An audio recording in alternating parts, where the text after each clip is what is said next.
ಎರಡು ಕಡೆ work ಮಾಡ್ತಿರೋದ್ರಿಂದ skin care ಎಲ್ಲ ಹೆಂಗ್ ತಗೊಂತೀರಾ? ಹಾಗೇನೆ ತುಂಬಾ ನಮ್ಮ ಫೀಮೇಲ್ ಆಂಕರ್ ಹೇಳ್ತಾ ಇದ್ರು ಅಪೇಕ್ಷಾ ಅವರು, ಬಂದ ತಕ್ಷಣನೇ ಹೇರ್ಸ್ ಎಲ್ಲ, ನಾನು ನಿಮ್ಮ ಇನ್ಸ್ಟಾಗ್ರಾಮ್ ಎಲ್ಲ ನೋಡ್ಬೇಕಾದ್ರೆ ಹೇರ್ಸ್ ಎಲ್ಲ ತುಂಬಾ ಲಾಂಗ್ ಇತ್ತು, ಹೆಂಗ್ ಮೇಂಟೈನ್ ಮಾಡ್ತೀರಾ ಅಂತ? ಮೇಂಟೈನ್ ಅಗೇನ್ ಇದು ನನ್ಗೆ ನಮ್ಮಮ್ಮನ ಕಡೆಯಿಂದ ಗಿಫ್ಟ್.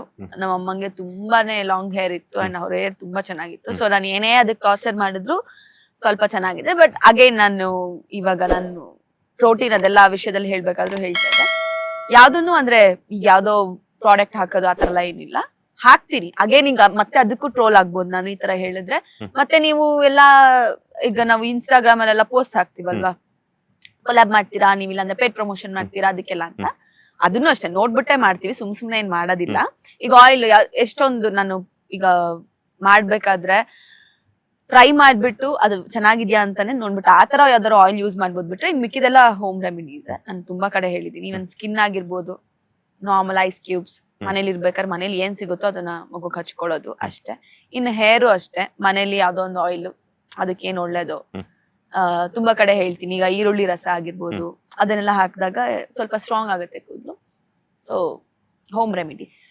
ಸ್ಕಿನ್ ಬಗ್ಗೆ ಮಾತಾಡ್ತಾ ಇದ್ರಿ, ಹಾಗೇನೆ ಹೇರ್ಸ್ ಬಗ್ಗೆನೂ ಮಾತಾಡ್ತಾ ಇದ್ವಿ.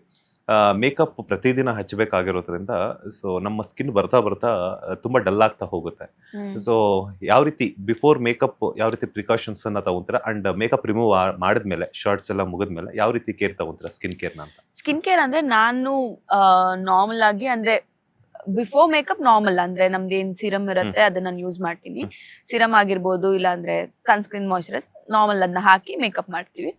ಬಟ್ ನಾನು ತುಂಬಾ ಜನಕ್ಕೆ ಹೇಳೋದೇನಂದ್ರೆ, ಇವಾಗಂತೂ ಆಲ್ಮೋಸ್ಟ್ ಎಲ್ಲರೂ ಮೇಕಪ್ ಯೂಸ್ ಮಾಡ್ತಾರೆ. ಆರ್ಟಿಸ್ಟ್ ಮಾತ್ರ ಅಲ್ಲ, ಇನ್ಫ್ಲೂಯೆನ್ಸರ್ಸ್ ಆಗಿರ್ಬೋದು, ಎಲ್ಲರೂ ಯೂಸ್ ಮಾಡ್ತಾರೆ. ಎಲ್ರಿಗೂ ಗೊತ್ತಿರೋ ವಿಷಯ. ಬಟ್ ಕನ್ಸಿಸ್ಟೆನ್ಸಿ ಅನ್ನೋ ತುಂಬಾ ಇಂಪಾರ್ಟೆಂಟ್. ಎವ್ರಿ ಸಿಂಗಲ್ ಡೇ ನೀವು ಐಸ್ ಕ್ಯೂಬ್ಸ್ ರಬ್ ಮಾಡೋದ್ರಿಂದ ನಿಮ್ ಫೇಸ್ ತುಂಬಾನೇ ಫ್ರೆಶ್ ಆಗಿರುತ್ತೆ. ಅಂಡ್ ಆ ಪೋರ್ಸ್ ಏನಿರುತ್ತೆ ಅದೆಲ್ಲಾನು ಕವರ್ ಆಗೋದಕ್ಕೆ ಹೆಲ್ಪ್ ಆಗುತ್ತೆ. ಸೊ ನೀವು ಮಲ್ಗಕ್ಕಿಂತ ಮುಂಚೆ ನೀವು ಐಸ್ ಕ್ಯೂಬ್ಸ್ ರಬ್ ಮಾಡೋದ್ರಿಂದ ಅಂತೂ ನಿಮ್ ಬ್ಲಡ್ ಫ್ಲೋ, ನಂಗೆ ಗೊತ್ತಿಲ್ಲ ಬಟ್ ನಂಗೆ ವರ್ಕ್ ಆಗಿದೆ ಇದು. ಸೊ ಬ್ಲಡ್ ಫ್ಲೋ ಚೆನ್ನಾಗೋದ್ರಿಂದ ಫ್ರೆಶ್ ಆಗಿರುತ್ತೆ. ಮಾರ್ನಿಂಗ್ ಎದ್ದಾಗ್ಲೂ ಅಷ್ಟೇ ತುಂಬಾ ಫ್ರೆಶ್ ಅನ್ಸುತ್ತೆ ಫೇಸು.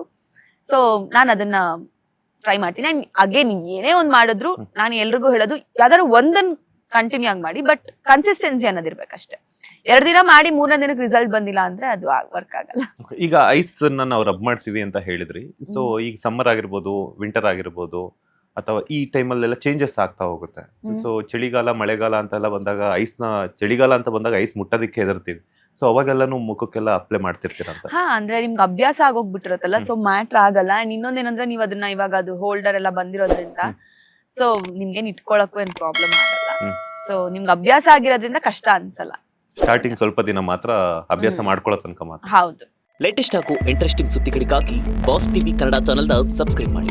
ಹಾಗೆಯೇ ಬೆಲ್ ಐಕಾನ್ ಪ್ರೆಸ್ ಮಾಡಿ. ಇದರ ಜೊತೆಗೆ ಫೇಸ್ಬುಕ್, ಇನ್ಸ್ಟಾಗ್ರಾಮ್, ಎಕ್ಸ್ ನಲ್ಲೂ ಮಿಸ್ ಮಾಡದೆ ಫಾಲೋ ಮಾಡಿ.